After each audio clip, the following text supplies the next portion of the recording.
የምዕራፍ 2 የመጀመሪያ መረጃ በግርማይ ጥላውን ተዘጋጅቷል። በኢትዮጵያ የሪል ስቴት ዘርፍ ውስጥ ገዢ ደንበኞችን እየተመለከተ መረጃ አለኝ ይላል። ወደ እሱ ልውሰዳችሁ። አመሰግናለሁ ትርሲት። የተከበራችሁ አድማጮቻችን እንግዲህ ፕሮግራማችን እንደሚታወቀው ሪል ስቴትና ሪል ስቴት ነክ ጉዳዮች ነው የምንዳስስበት። አሁን የመረጃ ሰዓታችን ላይ ነው የምንገኘው። የመጀመሪያው መረጃችን የሚሆነው እንግዲህ በኢትዮጵያ የሪል ስቴት ዘርፍ ውስጥ ገዢ ደንበኞችን የተመለከተ ነው የሚሆነው። በኢትዮጵያ የሪል ስቴት ዘርፍ ውስጥ ገዢ ደንበኞች ወይም ደግሞ ፖቴንሻል ባየርስ የሚባሉት እነማን እንደሆኑ ባጭሩ ለማየት እንሞክራለን። የሪል ስቴት ኢንቨስትመንት ዘርፉ የሚጠበቀውን ያክል ባይሆንም ከጊዜ ጊዜ የሚታየው እድገትና ለውጥ ይበል የሚያስብል እንደሆነ ሁላችንም እንተማመንበታለን። ይህ የልማት ዘርፍ በብዙ ተግዳሮቶችና ፈተናዎች የታጠረ ቢሆንም አሁንም የመግዛት አቅም ያላቸው ገዢ ደንበኞች በመጥቀስ ለሀገራችን ኢኮኖሚ የሚያበረክቱ አስተዋጽኦ በቀላሉ የሚታይ አይሆንም። በሪል ስቴት ልማት ዘርፍ ውስጥ ገዢ ደንበኞች እነማን ናቸው የሚለውን ጥያቄ ባጭሩ ለመመለስም እንሞክራለን በዚህ መረጃችን ማለት ነው። እነዚህ በሀገሪቱ ውስጥ የሚኖሩ እና ለራሳቸው መጠቀሚያ ወይም ለረጅም ጊዜ ኢንቨስትመንት የሚሆን ንብረት የሚፈልጉ የሀገር ውስጥ ነዋሪዎች በተጨማሪም ኑሯቸውን በባህር ማዶ ያደረጉ ኢትዮጵያውያንና ትውልደ ኢትዮጵያውያን ናቸው። እነዚህ እንግዲህ ከፍተኛ ገቢ ያላቸው ሲሆኑ ቁጥራቸው ያነሰ ቢሆንም መካከለኛ ገቢ ያላቸው ዜጎችም የዘርፉ ተጠቃሚ ሲሆኑ እናስተውላለን። እነዚህ ከፍተኛ ገቢ ያላቸውና መካከለኛ ገቢ ያላቸው የሀገር ውስጥ ነዋሪዎች በተለይም አዲስ አበባ አፓርትመንቶች፣ ኮንዶሚኒየም ቤቶችን ወይም ለግል መኖሪያ አሊያም ለኪራይ ገቢ የሚሆኑ ቤቶችን ይገዛሉ። በአዲስ አበባ ውስጥ የሪል ስቴት ዋጋዎች ብዙውን ጊዜ ከአማካይ ገቢ ጋር ሲነጻጸር እጅግ ከፍተኛ ናቸው። ይህም ገዢዎች ከፍተኛ ገቢ ላላቸው የአካባቢ ነዋሪዎች ወይም ደግሞ የከፍተኛ ቁጠባ ልምድ ላዳበሩ ሰዎች ብቻ የተገደበ እንዲሆን አድርጎታል። በመሆኑም ዝቅተኛ ገቢ ያላቸው የማህበረሰብ ክፍሎች ከዚህ አገልግሎት ሲርቁ ብዙ ጊዜ ይስተዋላል።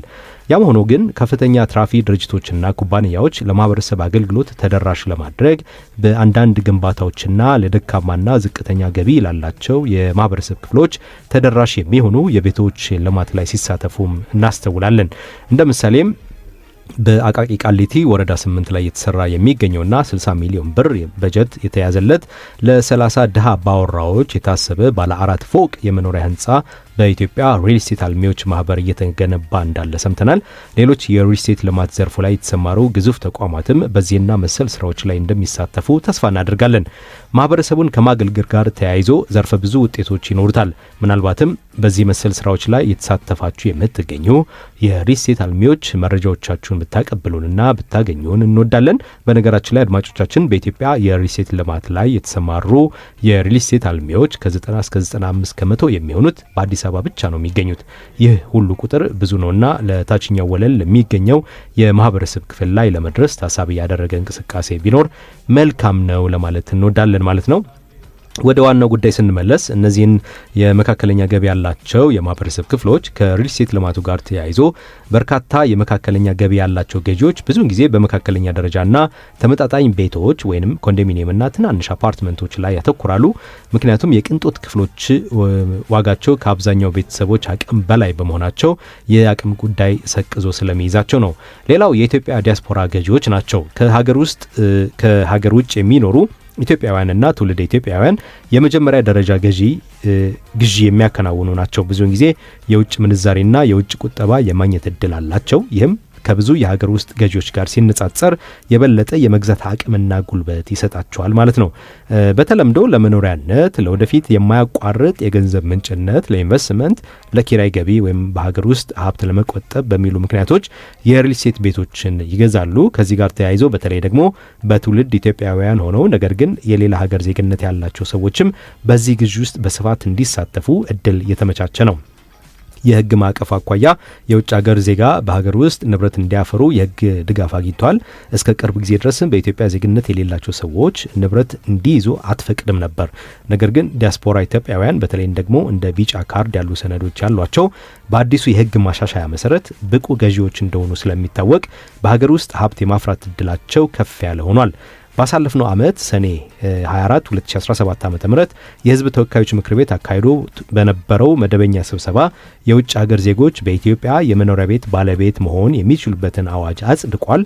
ከዚህ ቀደም የውጭ ዜጎች በኢትዮጵያ የማይንቀሳቀስ ንብረት ባለቤት እንዲሆኑ የሚፈቅደው ረቂቅ አዋጅ ስያሜ የውጭ ዜጎች የመኖሪያ ቤት ባለቤት የሚሆኑበት አዋጅ ወደሚል ስያሜ ተቀይሮ ነው የጸደቀው። እንግዲህ የህዝብ ተወካዮች ምክር ቤትም በአዋጁ ላይ ከተወያየ በኋላ በ4 ድምፅ ታቅቦ በአብላጫ ድምፅ የውጭ ዜጎች የመኖሪያ ቤት ባለቤት የሚሆኑበት ረቂቅ አዋጁን ማጽደቁን እናስታውሳለን። ይህ አዋጅ በኢትዮጵያ የውጭ ምንዛሪ ግኝትን ለማሳደግ፣ የሪል ስቴት ዘርፉን ለማነቃቃት፣ የውጭ ቀጥታ ኢንቨስትመንት ለመሳብ እንደዚሁም ዲፕሎማሲን ለማጠናከርና ሌሎች ጥቅሞች እንዳሉትም በወቅቱ ተገልጾ እንደነበር እናውቃለንና እንግዲህ ይህንን መልካም አጋጣሚ በመላው ዓለም የምትገኙ ዲያስፖራዎች አብዝታችሁ እንድትጠቀሙበት እናበረታታለን። ይህ የዲያስፖራው ኃይል ብዙውን ጊዜ በአዲስ አበባ ባሉ ማዕከላዊ ከተሞችና ዋና ዋና ቦታዎች የመግዛት ከፍተኛ ፍላጎት አላቸው። ይህም እነርሱን ብቻ ሳይሆን የሪል ስቴት ልማት ዘርፉን ከፍ ሲልም ሀገሪቷን በኢኮኖሚ የመደገፍ ተልዕኮው ላቅ ያለ ይሆናል ማለት ነው። በሶስተኛ ደረጃ የምናገኛቸው የውጭ ባለሀብቶች ናቸው። በታሪክ ኢትዮጵያ የውጭ ዜጎች የሪል ስቴት ባለቤትነት ሙሉ ለሙሉ እንዲኖራቸው አልፈቀደችም። ይህም የዚህ ክፍል ሚና ይገድባል። ይሁን እንጂ የቅርብ ጊዜ የፖሊሲ ለውጦች ዘርፉን ለውጭ ዜጎች መክፈት ጀምሯል። ይህም ኢትዮጵያዊ ያልሆኑ ባለሀብቶች በተወሰነ ሁኔታዎች ዝቅተኛ የኢንቨስትመንት መጠን ማጽደቂያዎችና የባለቤትነት ገደቦች ንብረት እንዲገዙ ያስችላቸዋል። ከዚህ ጋር ተያይዞም የውጭ ሀገር ዜጎች በሪል ስቴት ልማቱ ላይ እንዲሳተፉ በተለይ ባለፈው ዓመት የጸደቀው የሪል ስቴት ልማትና የማይንቀሳቀስ ንብረት ግብይትና ግመታ አዋጅ ቁጥር 1357 ህዝባር 2017 ያበረታታል። ይህ ጉዳይ በተገቢው መልኩም ያብራራዋል። በተለይ በክፍል 2 የሪል ስቴት አልሚዎች የብቃት ማረጋገጫ የምስክር ወረቀትና የይዞታ ማስረጃ ሰጣጥ በሚለው ተራ ቁጥር 1 ላይ ማንኛውም በሪል ስቴት ልማት ለመሰማራት የሚፈልግ የሀገር ውስጥና የውጭ ሀገር ባለ ሀብት በዚህ አዋጅ መሰረት አግባብ ካለው አካል የሪል ስቴት አልሚ የብቃት ማረጋገጫ ምስክር ወረቀት ማውጣት አለበት ሲል ይደነግጋል። ምንም እንኳን በርካታ መሟላት የሚኖሩባቸው ቅድመ ሁኔታዎች ቢኖሩም የውጭ ገዢዎች አይነቶች በተመለከተ ባጭሩ ለማየት ያክል የመኖሪያ ወይም የንግድ ንብረትን እንደ ኢንቨስትመንት ወይም የኪራይ ንብረት የሚፈልጉ የግል ባለሀብቶችን ጨምሮ የዲያስፖራው ማህበረሰብ ምርጫዎች በአጠቃላይ ቀደም ሲል የተጠቀሱት አይነቶች ናቸው። እንግዲህ ሀገራችን የሪል ስቴት ልማት ዘርፍ ከመንግስት ጀምሮ የተለያዩ ባለድርሻ አካላት በአብሮነት በመስራት ይበልጥ ማነቃቃት ያስፈልጋል እንላለን። እጅ ላይ ያለው መረጃ ይህን ይመስላል። ትርሲት